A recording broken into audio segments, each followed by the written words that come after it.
But I take you back to my first point again then, Darren. If you actually look at what's happening within nationalism and unionism, there hasn't been a huge increase for either. It's not as if all of a sudden nationalism is 45% and they've grown by 5%. They haven't grown in terms of the blocks of nationalism, unionism and others. Others have grown, actually. The centre ground, those people who vote for the Alliance Party have grown, and mostly they're content with the status quo, so they're content to be in the United Kingdom and to remain within the United Kingdom on the whole.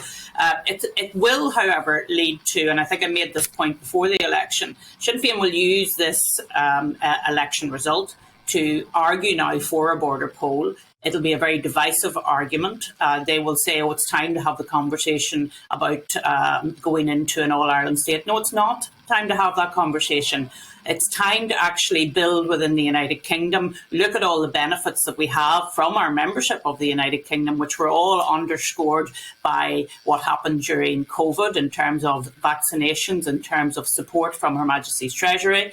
And so the benefits of being in the United Kingdom is what we should be focusing on now. And that's certainly what I'm going to be focusing on, Darren, as I move forward, because that's what we should be talking about instead of some pipe dream of a united Ireland going into an economy which is in the European Union and frankly lags well behind the United Kingdom's economy. So in terms of healthcare, in terms of welfare, in terms of education, standard of living, we're much better off within the United Kingdom, and that's what we should be discussing, not some sort of fantasy dream, which frankly would be a complete nightmare.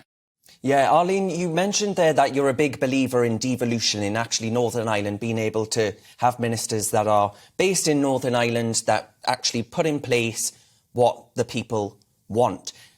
On that very question, do you think the Belfast Agreement, in particular, in relation to the consent of unionist communities, has actually been destroyed by the Northern Ireland Protocol, which was purportedly there, Arlene, to protect the Belfast Agreement? Yeah, absolutely. I mean, the whole point we were told of the Northern Ireland Protocol was twofold. One, it was to protect the single market of the European Union. So actually, the United Kingdom was doing the work of the European Union. That was the first point. And the second point was that the protocol was there to make sure that all of the institutions of the Belfast Agreement and all of the underlying points of the Belfast Agreement were supported and were kept safe. Actually, it's doing the opposite. And I've made that point on many, many occasions. It's undermined the Belfast Agreement. It has led to protests on our streets about the protocol. People are very upset about what's going on. There's societal damage happening. There's economic damage happening. And therefore, it is incumbent upon our Prime Minister, the Prime Minister of the United Kingdom, the whole of the United Kingdom, to act and to do something about it. And I very much hope, Darren, that he does it very quickly.